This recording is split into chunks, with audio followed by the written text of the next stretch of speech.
저번 시간에 매입 매출 점표 중에 매입을 먼저 드렸는데 토지 자본적 지출은 다 했고 자동차를 사는 거까지 했어요. 빼먹은 게 하나 있어서 보충하고 이어서 하겠습니다. 이 페이지에 보시면 매입이죠. 매입. 오늘 드린 건 매출이고 매입 쪽에서 이 페이지에 68번 있죠. 맨 밑에 문제. 여기 형질 변경만 말씀을 드렸었는데 그게 67번의 토지 정지랑 뭐 같은 의미라고 그랬죠. 여기서는 형질 변경이 좀 더 큰 범위긴 한데 같은 걸 지칭하는 거고요. 여기 68번에 추가된 내용이 하나 있잖아요. 토지 굴착비라고 되어 있는데 요거 두 개를 같이 냈잖아요. 근데 이게 세무 1급이라서 사실 세무 2급에 낼 것 같지는 않은데 그냥 뭐 상황을 말씀을 드리면 형질 변경 이거는 토지에 해당하는 거죠. 토지 형질 변경 좀 평평하게 했다라는 뜻으로 보시면 되고요. 그럼 이 토지 형질 변경을 하면 우리가 원하는 토지가 완성이 되거든요. 이거 하면 우리가 원하는 토지가 돼요. 그 뒤에 굴착을 하는 거예요. 굴착을 한다는 소리는 건물 지으려고 땅 파는 거죠. 그러니까 이 토지 굴착은 그 다음에 일어나는 일이란 말이에요. 순서가 이렇게 되죠. 1등, 2등. 그럼 이때 토지 형질 변경은 땅에다 돈 쓰는 거죠. 땅에다가 돈 쓰는 거니까 얘는 부가세를 내도 불공제입니다. 그래서 54번 불공이죠. 둘 다 세금 계산서를 받았어요. 그 다음에 토지 굴착 같은 경우는 얘는 그 개정 과목을 건물로 쓰라고 하는데 이제 정확하게는 그 우리 알고 있잖아요. 건설 중인 자산 있는 거. 왜냐면 굴착을 했다고 건물이 된 건 아니잖아요. 그냥 삽을 텄다, 첫 삽을 떴다 뭐 이 정도 느낌인데 그래서 사실은 건설 중인 자산이 맞겠지만 그냥 토지랑 건물을 구분할 줄 아냐 이 정도만 물어보는 것 같거든요. 그래서 뭐 일단 형식은 얘는 건물로 들어가는 거잖아요. 그래서 부가가치세를 돌려받을 수 있어요. 그래서 제가 일단은 부가가치세부터 따져야 된다고 했잖아요. 그러면 둘 다 부가가치세를 내긴 내죠. 세금 계산서를 받았으니까. 근데 토지 형질 변경에 대한 거는 낸 부가세를 못 돌려받고 토지 굴착에 대한 거는 돌려받고 이게 첫 번째입니다. 부가세 기준 냈는데 못 돌려받는다, 돌려받는다. 그 다음에 두 번째가 재무회계상 개정 과목을 찾는 거잖아요. 그럼 토지 형질 변경은 이제 땅의 가치가 높아진 거라고 봐야겠죠. 그리고 뭐 개정 과목은 토지겠고. 그 다음에 토지 굴착은 원래는 건설 중인 자산이 맞겠지만 그러니까 만약에 이 문제에서 그 적절한 개정 과목을 써라 이렇게 말을 했다면 토지랑 건설 중인 자산이 각각 들어갈 건데 일단은 토지랑 건물을 쓰라고 했잖아요. 그럼 얘는 건물이 되는 거죠. 대체로 건물로 하라고 했으니까 건물입니다. 이 정도 보충하고 그 다음에 이어서 보겠습니다.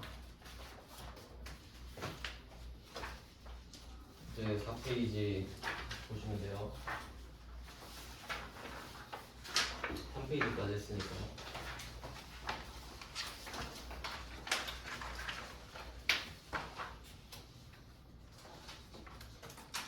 네, 저번 시간에 차 사는 거 했거든요. 그러니까 그 부가가치세 못 돌려받는 차 국내에서 사는 경우가 있었고 해외에서 사오는 경우가 있었고 그다음에 면세 사업자한테 사는 경우도 세무 1급 건데 추가로 같이 있고요. 그 다음은 이제 임차를 넣었어요. 임차 빌리는 거죠. 요것도 한번 좀 훑어보면은 4페이지죠. 매입 72번 문제부터 보면은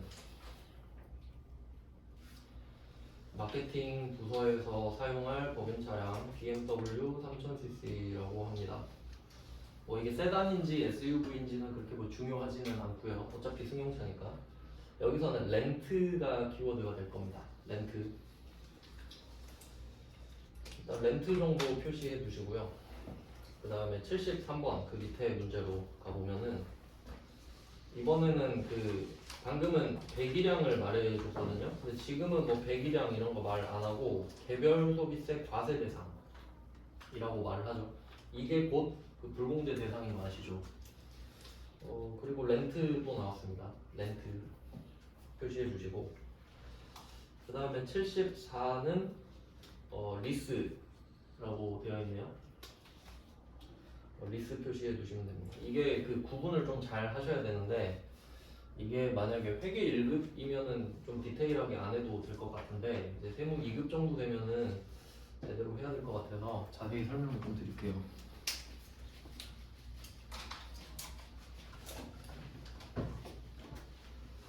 이제 차를 그 타는 방법을 생각해 보면은 세 가지 방법이 있죠. 일단 첫 번째는 현찰로 사는 겁니다. 차를 쿨하게 그냥 현찰 주고 가져오고, 그럼 내 거 끝. 일시불이죠. 네, 뭐 그건 거의 안 나오고. 두 번째가 렌트입니다. 렌트 많이 들어보셨죠? 렌트 뜻이 월세입니다. 뜻 자체가 월세예요. 그러니까 우리가 그 뭐 원룸에서 월세를 내고 살아도 그것도 렌트입니다. 뭐 차도 렌트고요. 그 뭐 복합기 같은 것도 렌트로 쓸 수 있죠. 월세 내고. 렌트는 남의 거죠. 그러니까 요거 남의 물건을 빌려 쓰는 개념이잖아요. 그러니까 네 차인 거 나도 아는데 나 좀 빌려 쓰자. 그래서 장기 렌트 같은 거 많이 해요. 그 차 번호 보면은 하허호 붙어 있는 거 있잖아요. 네, 그게 뭐 렌트죠. 자기 차가 아니라 렌터카 회사 차를 빌려 타고 있다. 보통 뭐 4년 이렇게 쓰더라고요. 보통 그 중고차 시장에서 렌터카로 썼던 건 사지 말라 그러잖아요. 남의 차니까 막 함부로 몰아서. 그 다음에 리스가 있죠. 리스는 또 두 개로 나눠지는데, 리스가 금융 리스랑 운용 리스가 있어요. 꼭 알아야 되는 건 아닌데 그냥 참고하시면 돼요. 이게 금융 리스로 보면은 여기서는 운용 리스로 나오는데, 금융 리스 같은 경우는 내가 만약에 뭐 현대자동차에 가요. 근데 그랜저 신형이 너무 예뻐서 사고 싶은 거예요. 난 캐스퍼 사러 갔는데 그랜저가 너무 예뻐요. 근데 돈이 없잖아요. 근데 그 영업사원이 캐피탈을 끼면 일단 살 수 있대요. 현대캐피탈로 연결을 해줘요. 그러면 현대캐피탈에서 나한테 그랜저 값을, 그랜저 가격 있죠. 그만큼 돈을 입금해줘요. 그럼 난 그랜저 살 수 있죠.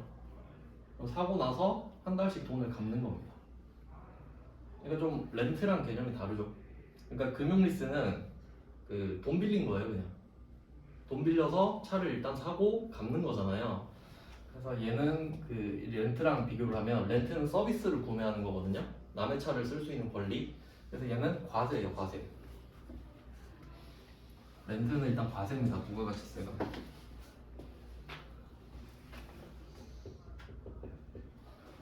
그 다음에 그럼 금융리스는 방금 말씀드린 대로 돈을 빌린 거랑 똑같다고 했잖아요. 앞에서 말씀드렸던 것 같은데, 돈을 빌리고 빌려주는 경우에는 우리가 은행 가서 1억을 빌려요. 1억 빌려주세요. 그럼 1억을 주죠. 그럼 부가가치세 1000만 원도 내세요 라고 하진 않잖아요.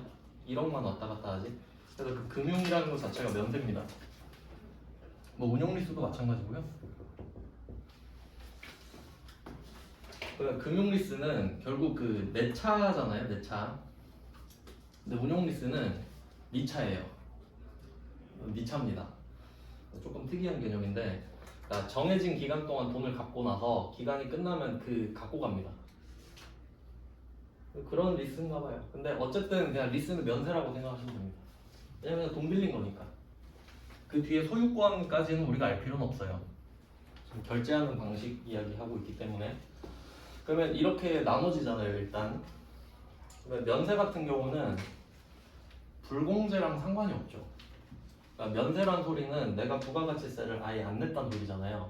그럼 부가가치세를 안 냈는데 뭐 돌려받는 이야기를 할 필요는 없죠. 그러니까 얘는 불공제 사유건 말건 상관없죠. 그래서 일단 74번을 보면은 여기는 운용리스라고 나왔는데 금융리스도 상관없다고 말씀드렸죠? 그리고 증빙 보시면 계산서를 수취했잖아요. 면세입니다. 끝났죠, 여기서. 계산서 받으면 그냥 면세입니다. 그러니까 뭐 여기서 그러니까 공부를 좀 제대로 못했다면 이거 승용차 2000cc면 불공제 사유 아닌가요? 라고 하겠죠? 근데 불공제 사유가 맞죠? 네, 제가 저번 시간에도 설명을 드렸는데 자, 매입을 할 때는 첫 번째가 부가세라고 말씀드렸는데 물건을 살 때 과세냐 면세냐로 일단 나눠지고 나눠졌죠? 렌트를 하면 매입 과세, 리스를 하면 매입 면세. 그럼 면세는 리스니까 리스가 면세니까 부가세를 안 냈잖아요. 그럼 불공 이야기를 할 필요가 없죠. 과세 쪽에서 나눠지는 거랬죠. 이게 공제가 되느냐 불공제가 되느냐. 네, 그래서 면세 쪽으로 빠지면 그냥 면세로 끝나는 거고요. 그 다음에 지금 이 차를 렌트를 하면 불공제로 빠지겠죠. 뭐 이런 식으로 되는 거예요. 네, 그래서 지금 74번은 이 차의 스펙에 전혀 상관이 없죠. 그러니까 이게 뭐 배기량이 몇 cc든 화물차든 승합차든 그런 거 전혀 상관이 없습니다. 이 개념을 잘 잡으셔야 되죠. 그러니까 리스가 나오는 순간 그냥 면세기 때문에 차종, 뭐 차 크기, 차급 이런 건 상관없습니다. 전혀. 그래서 리스 나오면 편하죠. 그러면 렌트로 넘어가 보면은 렌트는 과세니까 공제랑 불공제로 빠지잖아요. 그래서 그 불공제가 되는 게 우리가 지금 배우고 있는 개별 소비세 과세 대상 자동차죠.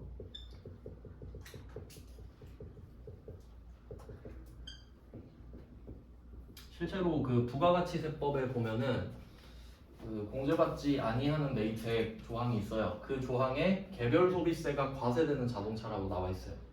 근데 우리가 배울 때는 그 비영업용 소형 승용 자동차라고 풀어서 말씀을 드리는 거지. 세법 보면은 그렇게 친절하지가 않거든요. 그래서 이게 불공제가 되는 겁니다. 그러면 이때 개별 소비세가 과세가 안 되는 차들이 있었잖아요. 저번 시간에 언급은 안 했는데 공제가 되는 것들은 한번 적어보면 크게 세 가지로 나옵니다. 시험에서는. 그러니까 이 개별 소비세 과세 대상 자동차가 기준을 보면은 너무 밑에다가 썼네요. 비영업용 소형 승용 자동차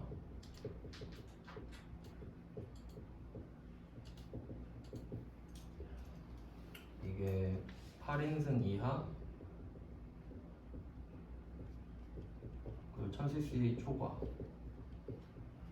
해서 총 4가지 기준이라고 말씀드렸거든요. 4가지. 첫 번째 비영업용이냐 승용차냐 8인승 이하냐 1000cc 초과냐 이 4개가 엔드 조건으로 붙어야 불공이 되는 겁니다.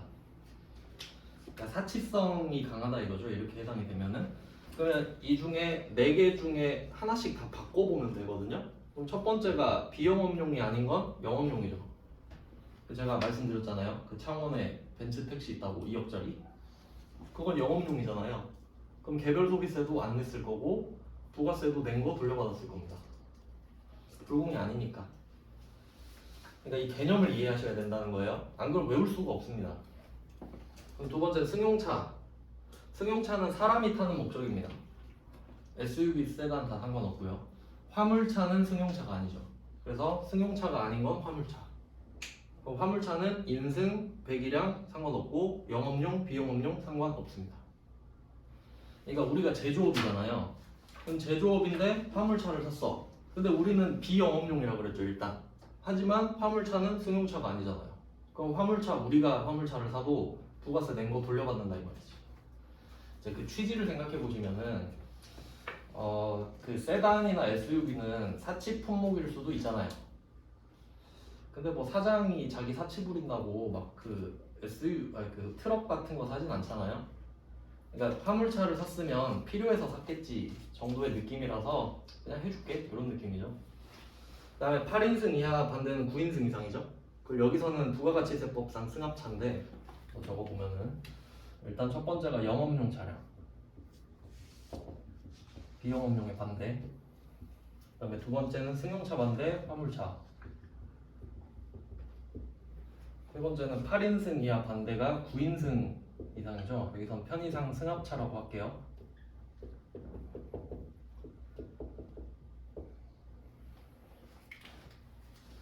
이게 용어를 잘 생각하셔야 되는 게 그 뭐 카니발 있잖아요. 기아 카니발 같은 게 승합차죠. 근데 기아 카니발 중에서도 9인승 아닌 승합차도 있잖아요.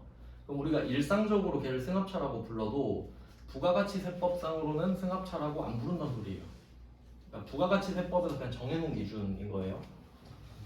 그러니까 승합차는 승용차긴 한데 9인승 이상이 타면은 뭐 필요해서 샀겠지 정도로 생각을 하겠다는 거고, 마지막 1000cc 초과하면 안 되니까 반대로 1000cc 이하까지는 봐주겠다. 경차죠.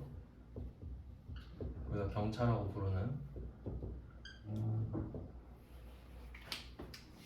뭐 이 정도가 됩니다. 그러니까 얘네들은 공제죠. 불공제 항목이 아니니까. 네, 뭐 이렇게 되고요. 그리고 그 제 생각에는 그 요새 전기차 많이 돌아다니잖아요. 그 번호판 파란색 있죠. 약간 하늘색 그 네, 연파랑색 그거 전기차인데, 전기차는 배기량이 없잖아요. 그래서 그 기준을 제가 찾아봤는데 혹시 해서 나올까봐, 전기차도 그 크기가 있잖아요.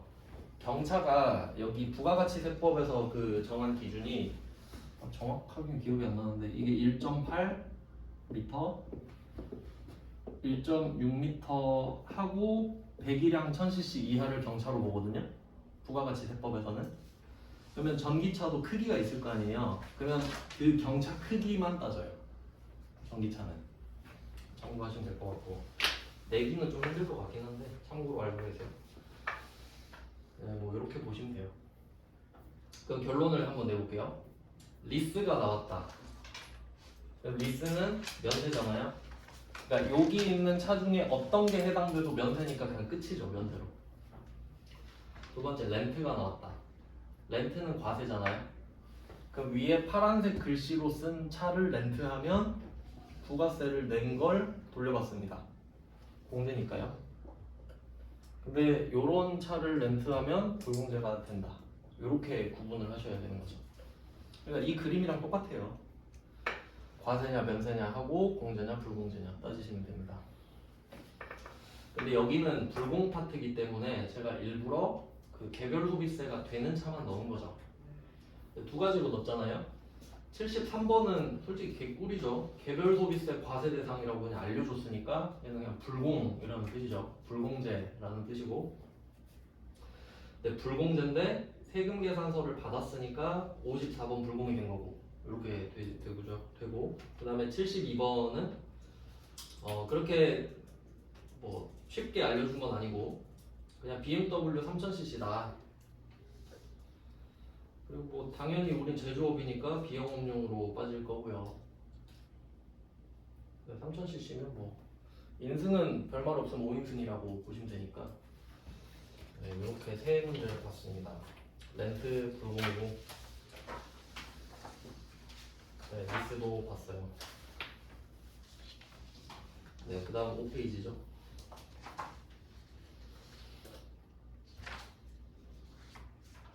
5페이지입니다. 이제 유지예요. 그러니까 차를 사는 거 저번 시간에 마무리했고, 방금은 빌리는 거였죠. 렌트, 리스. 그 다음 이제 마지막에 유지입니다. 이건 차를 사고 나서 그 이후에. 그 다음 75번을 보겠습니다. 요거는 그 별도로 좀 중요 표시를 해주세요.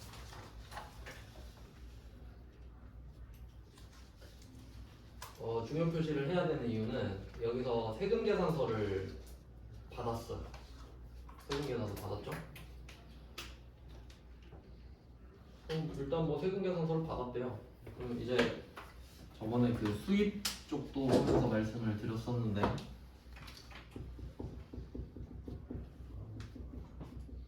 세금 계산서를 받으면 수입 세금 계산서 말고 세금 계산서는 국내용이잖아요. 그럼 요거를 수취를 하면 둘 중에 하나죠. 내가 세금 계산서를 받았는데 불공제 사유다. 그러면 54번 불공. 근데 불공제 사유가 아니다 하면 51번 과세. 이렇게 되잖아요. 그러면 세금 계산서를 받았다고 하면 이게 불공제 사유인지 아닌지 따지면 돼요. 그래서 보니까 승용차 2000cc 이야기를 하고 있죠. 그럼 부품 교환은 유지잖아요. 유지도 안 된다. 이렇게 된 건데, 그럼 일단 유형은 불공입니다. 근데 또 보면은 세금 계산서를 요청을 해서 세금 계산서를 받았어요. 이메일로 보내달라고 하면 되니까. 근데 결제는 뭘로 하실래요? 하니까 카드를 내밀었어요, 우리가. 그럼 카드 전표도 받죠. 그럼 거래는 하나잖아요, 분명히. 내가 부품 교환한 거는 88만 원입니다. 네, 이거에 대해서 세금 계산서도 받았고 카드 전표도 받았잖아요. 그럼 우리가 거래를 두 번 한 건 아니죠. 거래가 한 번인데 증빙이 두 개 온 거지. 그럼 국세청이 이걸 8만 원 두 번 빼주겠어요? 안 빼주겠죠. 그럼 둘 중에 하나만 해라. 그럼 세금 계산서만 인정해 줄게가 되는 거죠. 그러니까 세금 계산서를 받은 게 되는 거예요. 일단 증빙, 대표 증빙은. 그리고 불공제 사유죠. 그래서 54번 불공 당첨이잖아요. 여기까지는 아시겠죠? 네, 분개를 한번 해볼게요. 지금 분개 하나도 안 했는데 얘는 한번 해봐야 돼요.